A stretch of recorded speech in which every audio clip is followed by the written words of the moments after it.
Hello everybody, today we are going to study class 10th chapter of history, the rise of nationalism in Europe.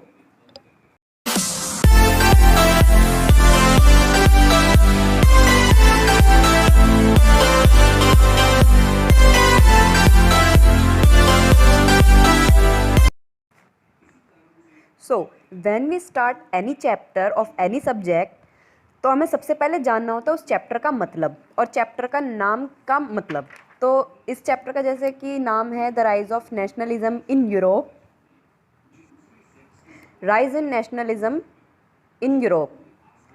तो इसमें सबसे पहले हमें जानना होता है नेशनलिज्म का मतलब क्या है। नेशनलिज्म का मतलब है जब एक group of people idea, culture, tradition और लैंग्वेज का यूज़ करके, जब group of peoples same idea, same culture, same tradition, same language को लेकर चलते हैं साथ में एक कंट्री को इंडिपेंडेंस करने के लिए, उस प्रोसेस को कहते हैं नेशनलिज्म। तो हमें जो सबसे पहले पता चल गया है टर्म का मतलब। तो अब हमें देखना है कि यूरोप में ये नेशनलिज्म की फीलिंग कैसे आती है। ये नेशनलिज्म की फीलिंग यूरोप में सबसे पहले आती है फ्रेंच रेवोल्यूशन 1789 की वजह से यूरोप में नेशनलिज्म की फीलिंग आई थी। ये हमें देखने को मिलता है जो कि यूरोप में जब नेशनलिज्म आती है। अब ये जो आइडिया है नेशनलिज्म का, ये फ्रेंच पीपल में किस चीज़ से क्रिएट करता है? सेंस ऑफ कल्टिविटी और आइडेंटिटी से, जो कि फ्रेंच पीपल में आती है। ठीक है। अब ये जो आइडिया है, जैसे कि जिस चीज़ से नेशनलिज्म आया फ्रेंच में, ये आइडिया इन दो चीज़ों से आया। एक तो ला पैट्रिया और ला सिटोयन। ये दो आइडियाज़ जो थे, ला पैट्रिया का मतलब होता है द फादरलैंड और ला सिटोयन का मतलब होता है द सिटीज़न। यानी कि नेशनलिज्म लाने के लिए फ्रेंच में लोगों ने फादरलैंड का आइडिया और सिटीज़न का आइडिया, इन दोनों को सबसे ऊपर यानी कि प्रायोरिटी देकर तब अपनी फ्रेंच रेवोल्यूशन की स्टार्टिंग करी, फ्रेंच में नेशनलिज्म लाए। अब ये जो ला सिटोयन और ला पैट्रिया का जो आइडिया है, ये एम्फसाइज करता है एक कम्युनिटी को यूनाइट करने के लिए और उस कम्युनिटी को इक्वल राइट्स एंजॉय करने के लिए कॉन्स्टिट्यूशन के अंडर ये सारे जो इक्वल राइट्स हैं, कम्युनिटी जो भी इंजॉय कर सकती है यूनाइट होके, ये सारे कॉन्स्टिट्यूशन के अंदर आने चाहिए। ये ला पैट्रिया और ले सिटोयन का मेन मोटिव था। तो फ्रेंच लोगों ने क्या करा, अपना जो पुराना फ्लैग था जिसमें मोनार्की दिखती थी, उस फ्लैग में उसको हटाकर एक ये न्यू फ्लैग लाए जिसका कलर वाइट, रेड और ब्लू होता था। दूसरा पॉइंट आ जाता है हमारा, जो हमने पिछले 9th में पढ़ा था कि एस्टेट जर्नल्स होती थी फ्रेंच में, उसको हटाकर एक इलेक्टेड बॉडी लाई गई जो कि एक्टिव सिटीजन्स के द्वारा इलेक्ट करी गई थी, जिसका नाम हमने रीनेम करा नेशनल असेंबली के नाम से। अब जो हमारा नेक्स्ट पॉइंट आ जाता है कि नेशन बनाने का एक आइडिया कहाँ से आया फ्रेंच रेवोल्यूशन में। तो लोगों ने क्या करा, यूनिफॉर्म्स लॉ लाए गए, जो कि नेशनल असेंबली हमने इलेक्ट करी थी, उन्होंने क्या लाए, यूनिफॉर्म लॉ लाए सारे सिटीजन्स के लिए जो कि टेरिटरी में लोग प्रेजेंट थे, जो कि फ्रेंच की टेरिटरी थी उसमें प्रेजेंटेड लोग थे, उनके लिए यूनिफॉर्म लॉज लाए। अब यूनिफॉर्म लॉज क्या होते हैं? यूनिफॉर्म लॉज होते हैं जिसमें लोगों को इक्वालिटी मिलती है, लोग जो हैं इक्वली रिप्रेजेंट होते हैं अंडर द कॉन्स्टिट्यूशन और in front of the constitution. सारे लोग जो इक्वली दिखाए जाते हैं या इक्वल माने जाते हैं, उसको हम कह देते हैं, और किसी भी धर्म की या किसी भी जाति का कोई भेदभाव नहीं होता, उसको हम कह देते हैं यूनिफॉर्म लॉज। नेक्स्ट पॉइंट जो आया वो आया हमारा कि फ्रेंच को क्या कर दिया गया, फ्रांस में कॉमन लैंग्वेज कर दिया गया पूरी नेशन के लिए। इससे हमें क्या मिल गई, इससे हमें यूनिफॉर्मिटी मिल गई, एक यूनिटी मिल गई फ्रेंच के अंडर। क्यों? क्योंकि लैंग्वेज से और आइडिया से, ट्रेडिशन से, कल्चर से हमने क्या देखा है, नेशनलिज्म की फीलिंग जागती है, जिसमें से एक हमारी लैंग्वेज भी था। तो इसके थ्रू हमने क्या करा, फ्रेंच में नेशनलिज्म लाए लैंग्वेज के थ्रू। नेक्स्ट पॉइंट क्या कहता है, with the outbreak of revolutionary wars French armies begin to carry the idea of nationalism abroad. अब क्या होता है, जब ये आइडिया ख़त्म हो जाता है हमारा, जब फ्रेंच में नेशनलिज्म आ जाती है, जब लोग एकदम खुश हो जाते हैं नेशनलिज्म से, या रेवोल्यूशनरी वॉर जो हैं वो ब्रेक हो जाती हैं, फ्रेंच आर्मीज़ क्या करती हैं, अपना ये नेशनलिज्म का आइडिया अलग अलग कंट्रीज़ में ले जाती हैं इसको बढ़ाने के लिए, अलग अलग कंट्रीज़ में ले जाकर अपने आइडियाज़ को बढ़ाती हैं, और जिससे नेशनलिज्म दूसरी कंट्रीज़ में भी बढ़ता चला जाता है। नेक्स्ट पॉइंट क्या कहता है, नेक्स्ट पॉइंट कहता है destroyed democracy in France but in the administrative field he had incorporated revolution principle in order to make the whole system more rational and efficient. अब नेक्स्ट चीज़ क्या आ जाती है, नेक्स्ट चीज़ आ जाती है हमारी द सिविल कोड ऑफ 1804, या इसको हम दूसरा नाम भी दे देते हैं नेपोलियनिक कोड। क्यों? क्योंकि ये जो कोड्स थे ये नेपोलियन बोनापार्ट ने दिए थे एक नेशनलिज्म कंट्री को, या अपनी जो कंट्री है उसको बढ़ाने के लिए, उसको डेवलप करने के लिए। अब उसमें इसके सिविल कोड्स में क्या क्या चीज़ें आ जाती हैं ये हमें देखनी है। सबसे पहले जो चीज़ आ जाती है abolition of federal system. Napoleon ने क्या करा था, सबसे पहली चीज़ फेडरल सिस्टम को हटाया था। फेडरल सिस्टम का मतलब क्या होता है, जब एक राजा, जब मतलब कि जो मोनार्की चलती है उसको एबॉलिश करा था नेपोलियन बोनापार्ट ने। ठीक है, दूसरा आ जाता है, अब ये जो 2 पॉइंट्स हैं इन पर हमें थोड़ा डिस्कस करना पड़ेगा कि ये क्या पॉइंट्स है, तो इसलिए हम पहले आगे के पॉइंट्स को पढ़ लेते हैं, जो कि आ जाता है transportation and communication system were improved, standardise weights and measures. Transportation और कम्युनिकेशन सिस्टम जो है नेपोलियन ने इम्प्रूव कर दिए थे, ताकि एक कंट्री से दूसरी कंट्री भी जा सके, और कंट्री टू और इंट्रा कंट्री और इंटर कंट्री दोनों में ट्रांसपोर्टेशन और कम्युनिकेशन सिस्टम्स को इम्प्रूव करा जा सके। और स्टैंडर्डाइज वेट एंड मेजर्स, पहले क्या चीज़ें होती थी, वो बिना वेट के, बिना मेज़र के नापी जाती थी या बेची खरीदी जाती थी। अब नेपोलियन ने क्या कर दिया, अब वो चीज़ों को एक स्टैंडर्ड वेट और मेज़र के तौर पर खरीदने बेचने के लिए उसने उनका दाम या वेट और स्टैंडर्ड मेज़र तय कर दिया, जिससे लोगों को आसानी हो जाती थी और सही दाम हम चीज़ों का दे सकते थे। नेक्स्ट जो पॉइंट आ जाता है वो आ जाता है a common national currency. Country में क्या कर दी, एक कॉमन नेशनल करेंसी कर दी, कि सिर्फ यही एक करेंसी जो है वो कंट्री में चलेगी, बाकी और अलग करेंसीज जो है वो नेशनल कंट्री में नहीं चलेगी। जिससे अब क्या करने लगा नेपोलियन, दूसरा जो पॉइंट आ जाता है इसमें हमारा ये आ जाता है कि न्यू एडमिनिस्ट्रेटिव अरेंजमेंट। जो एडमिनिस्ट्रेटिव अरेंजमेंट है वो, और जो पॉलिटिकल फ्रीडम के साथ जो एडमिनिस्ट्रेटिव अरेंजमेंट अरेंज कराया गया था लोगों को, वो एक के हाथ एक ऐसे नहीं जाती थी, वो कुछ ही फ्यू हैंडेड्स में रहती थी। ठीक है, अब हम आ जाते हैं अपने इन 2 पॉइंट्स पर। अब सर्वड्रम और मैनुअल ड्यूज़ का क्या मतलब है, सर्वड्रम और मैनुअल ड्यूज़ का मतलब है कि जो पीजेंट्स थे फ्रांस में, उसने क्या करा, नेपोलियन ने उन पीजेंट्स को पुराने कर्जों से दूर करने के लिए इन चीज़ों से उसने फ्री कर दिया पीजेंट्स को।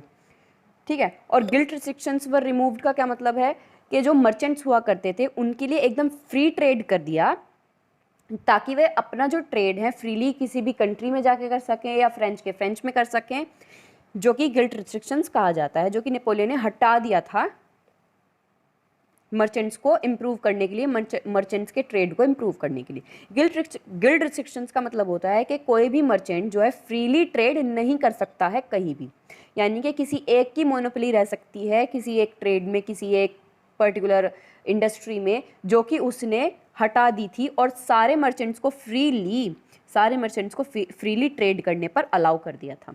तो ये हो जाते हैं हमारे civil code of Napoleonic code 1804 के, जो कि हमने देखे। अब वो हमने क्या देखा था, वो हमने देखा था फ्रेंच में किस तरीके से नेशनलिज्म आइडिया आया। अब हमें देखना है कि यूरोप में नेशनलिज्म का आइडिया किस तरीके से इमर्ज हुआ या कैसे इमर्ज हुआ। अब हम क्या देखते हैं, नेशनलिज्म इन यूरोप किस तरीके से बना। ठीक है, अब यूरोप में हम क्या देखते हैं, डिफरेंट टाइप के लोग रहते हैं। ठीक, अब हम यूरोप में क्या देखते हैं, हम यूरोप में देखते हैं कि डिफरेंट टाइप के लोग रहते हैं। अब डिफरेंट टाइप किस किस प्रकार के हो सकते हैं, लैंग्वेज के बेसिस पर और एथनिक के बेसिस पर, ठीक है। अब इन दोनों में क्या हो जाते हैं, डिफरेंस क्रिएट हो जाते हैं एथनिक के बेसिस पर और लैंग्वेज के बेसिस पर। इन दोनों में क्या है, कोई यूनिटी नहीं है, ठीक है। जो लैंग्वेज के ऊपर लोग हैं वो अलग लड़ रहे हैं, जो एथनिक के ऊपर लोग हैं वो अलग लड़ रहे हैं। एथनिक का मतलब है, जिसको एथनिक का मतलब नहीं पता है, एथनिक का मतलब यहाँ पे होता है कि अलग अलग टाइप की या अलग अलग डिफरेंट डिफरेंट जाति के लोग या डिफरेंट डिफरेंट कास्ट के लोग जो रहते हैं कंट्री में, उनके बेसिस पर एक तो डिफरेंट थे और लैंग्वेज के बेसिस पर डिफरेंसेस थे लोगों में, जिससे इनमें क्या क्रिएट हो जाती थी, जिससे इनमें एक यूनिटी तो हो ही नहीं सकती थी। क्यों? क्योंकि कंट्री में डिफरेंट टाइप के लोग रहते थे, डिफरेंट लैंग्वेजेस रहती थी, डिफरेंट एथनिक रहते थे। अब क्वेश्चन ये क्रिएट होता है कि नेशनलिज्म यूरोप में आया कैसे इन डिफरेंसेस के साथ साथ। इन डिफरेंसेस के साथ साथ यूरोप में नेशनलिज्म की जो फीलिंग आई वो आई कुछ इस टाइप से कि जो इसमें यूरोप में दो टाइप के लोग रहते थे। अब पहले जो इमर्ज हो रहे थे या जो पहले से थे उनको हम कह सकते हैं एरिस्टोक्रेसी या एरिस्टोक्रेट्स, ठीक है। दूसरे जो एक तरफ आ जाते हैं वो आ जाते हैं मिडिल क्लास लोग, जो कि न्यूली इमर्ज हो रहे थे, ठीक है। ये हो जाते हैं एरिस्टोक्रेट्स, ये हो जाते हैं मिडिल क्लास लोग। तो हमने क्या देखा था, एक तरफ रहते हैं एरिस्टोक्रेट्स, दूसरी तरफ आते हैं न्यूली इमर्ज हुए हुए मिडिल क्लास लोग, ठीक है। अब ये जो एरिस्टोक्रेट्स लोग थे ये आपस में यूनाइटेड थे, ये आपस में कैसे थे, यूनाइटेड थे। और मिडिल क्लास लोग जो थे, जैसे कि मैंने बताया, वे न्यूली इमर्ज हो रहे थे। अब ये जो मिडिल क्लास लोग थे ये एजुकेटेड थे, एग्रीकल्चर में इन्वॉल्व थे, बिजनेस में इन्वॉल्व थे और ट्रेड में भी इन्वॉल्व थे, थोड़े थोड़े लोग जो कि मिडिल क्लास के स्तर पर थे, ठीक है। अब एरिस्टोक्रेट्स जो थे उनको बर्थ से ही रॉयल्टी मिलती थी, उनको प्रिविलेजेस मिलते थे। अब ये जो मिडिल क्लास लोग हैं ये सोचते थे कि ऐसा क्यों है इन एरिस्टोक्रेट्स लोगों के साथ कि इनको बर्थ से ही प्रिविलेजेस मिल रही हैं, रॉयल्टी मिल रही हैं, आखिर ऐसा क्यों है, ठीक है। क्यों? और ये ऐसा क्यों सोचते थे? क्यों? क्योंकि ये लोग एजुकेटेड थे, इनको अपने भी राइट्स चाहिए होते थे, ठीक है, एरिस्टोक्रेट्स के बदले। तो अब इन दोनों की ये जो आइडियोलॉजी थी इसके बीच में क्या हो जाते हैं, कॉन्फ्लिक्ट्स क्रिएट हो जाते हैं। इस आइडियोलॉजी के बीच में इन दोनों के कॉन्फ्लिक्ट्स क्रिएट हो जाते हैं,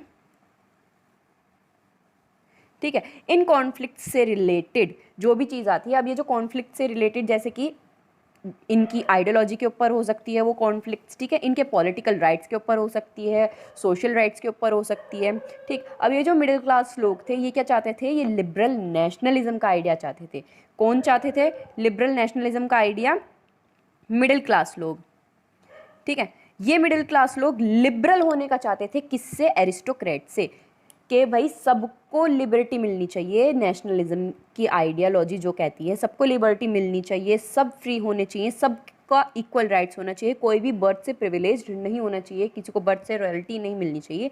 तो ये कहना था इन मिडिल क्लास लोगों का, ठीक है। अब ये तो यहाँ से क्या आइडिया शुरू हो जाता है, किस चीज़ का? मिडिल क्लास लोगों के थ्रू यहाँ से आइडिया शुरू हो जाता है nationalism of the idea of liberal nationalism का, जो कि क्रिएट होता है मिडिल क्लास लोगों से। तो अब हमने देखा कि जो आइडिया आया है लिबरल नेशनलिज्म का, तो उस लिबरल नेशनलिज्म का मतलब क्या होता है, सबसे पहले हमें ये देखना है। लिबरल का तो मतलब होता है फ्री, ये तो हमने देखा, मतलब पता है कि लिबरल का मतलब होता है फ्री, ठीक है। अब ये लिबरल जो वर्ड है ये आया कहाँ से है? ये एक लैटिन वर्ड है जिसका मतलब होता है फ्री, ठीक है, जिसका मतलब होता है लिबरल, ठीक। और लिबरलाइजेशन का मतलब होता है एकदम फ्रीडम दे देना लोगों को, ठीक है, फ्रीडम दे देना लोगों को, ओके। अब हम आ जाते हैं नेक्स्ट चीज़ पर, जो कि लिबरल नेशनलिज्म दो बेसिक टर्म्स में बांटा गया है कि भाई लिबरल नेशनलिज्म किस किस चीज़ों पर होनी चाहिए। जैसे कि एक चीज़ तो होनी चाहिए लिबरल नेशनलिज्म पॉलिटिक के बेसिस पर और इकोनॉमिक के बेसिस पर। पॉलिटिकल के बेसिस पर क्या होनी चाहिए? It emphasise the concept of government by consent, ठीक है। और इकोनॉमिक का क्या माना जाता है कि जो फ्रीडम है मार्केट की और एबॉलिश ऑफ स्टेट इम्पोज की, ठीक है, उसको इम्पोज रिस्ट्रिक्शंस की on the movement of goods and capitals, इन सब चीज़ों पर हटा देना चाहिए। इसको कहते हैं इकोनॉमिक के बेसिस पर और इसमें कहते हैं पॉलिटिकल के बेसिस पर। तो अब इसको थोड़ा डिटेल में देखते हैं। पॉलिटिकल का मतलब क्या आ जाता है? पॉलिटिकल का मतलब, पॉलिटिकल के बेसिस पर लिबरलाइजेशन ऑफ नेशनलिज्म का मतलब आ जाता है कि भाई एक क्या करना चाहिए, जो भी गवर्नमेंट हम इलेक्ट कर रहे हैं वो लोगों के एग्रीमेंट पर आनी चाहिए। इस कॉन्सेप्ट पर जो है ज़्यादातर एम्फसाइज करता है गवर्नमेंट, या जो पॉलिटिकल एस्पेक्ट है लिबरल नेशनलिज्म को लेकर, वो गवर्नमेंट बाय कंसर्ट आनी चाहिए। गवर्नमेंट जो है लोगों के कंसर्ट से आनी चाहिए, ठीक है, जिसमें लोगों को लिबरल मिले, लोग फ्री हों वोट करने के लिए, जिससे हमारी गवर्नमेंट इलेक्ट होकर आए, ठीक है। इकोनॉमिक के बेसिस पर क्या हो जाता है? इकोनॉमिक के बेसिस पर ये हो जाता है कि जो मार्केट हैं, मार्केट्स में क्या कर रखा है, स्टेट इम्पोज कर रखा था, ठीक है। तो अब हम यहाँ से इस पॉइंट को समझते हैं कि इकोनॉमिक के पर्सपेक्टिव से लिबरल नेशनलिज्म कैसे आ सकती है, जो कि इस पॉइंट में दे रखा है। अब पहले के टाइम में क्या होता था, स्टेट इम्पोज का क्या मतलब है? पहले के टाइम में जो एक स्टेट है और ये दूसरा स्टेट है, अब अगर हमें यहाँ से ये गुड कोई पहुँचाना है, एक स्टेट से दूसरे स्टेट हमें कोई गुड पहुँचाना है या कोई कैपिटल पहुँचानी है। गुड्स और कैपिटल का क्या मतलब होता है? गुड्स का मतलब होता है कोई सामान जो हमें बेचना हो, कैपिटल का मतलब होता है कोई मशीनरी हो गई, कोई वैल्यू वाली चीज़ें हो गई, ठीक है, वो पहुँचानी हो या गुड्स पहुँचाने हो कोई एक स्टेट से दूसरे स्टेट में। तो अब ये जो एक स्टेट है ये इस स्टेट में पहुँचाएगा, तो ये स्टेट क्या लगा सकता है? अपने स्टेट में उस गुड्स और कैपिटल को लाने के लिए टैक्स लगा सकता है, कि जब तुम अगर हमारे स्टेट में कोई चीज़ आएगी तो हम उस चीज़ पर टैक्स लगाएंगे, जिसका मतलब हो जाता है स्टेट इम्पोज्ड रिस्ट्रिक्शंस। तो अब ये चीज़ क्या बोली जो लिबरल नेशनलिज्म का आइडिया है, उसने क्या बोला कि इकोनॉमिक के पर्सपेक्टिव से हम क्या कर दें कि ये जो स्टेट इम्पोज रिस्ट्रिक्शंस हैं गुड्स और कैपिटल्स के मूवमेंट पर जो लगते हैं उसको हटा दें। तो यहाँ पर हमारा ये टॉपिक कंप्लीट हो जाता है, liberal nationalism in two basic terms, जो कि पॉलिटिकल और इकोनॉमिक के बेसिस पर हमने देखा। और यहाँ पर लिबरल का मतलब देखा कि लिबरल का क्या मतलब होता है, जो कि एक लैटिन वर्ड से लिया गया है जिसका मतलब है फ्री, और लिबरलाइजेशन का मतलब क्या होता है, जो कि फ्रीडम होता है, लोगों को फ्रीडम प्रोवाइड करना। तो यहाँ पर हमने अपना ये वाला टॉपिक, ये वाली स्लाइड कंप्लीट कर ली है।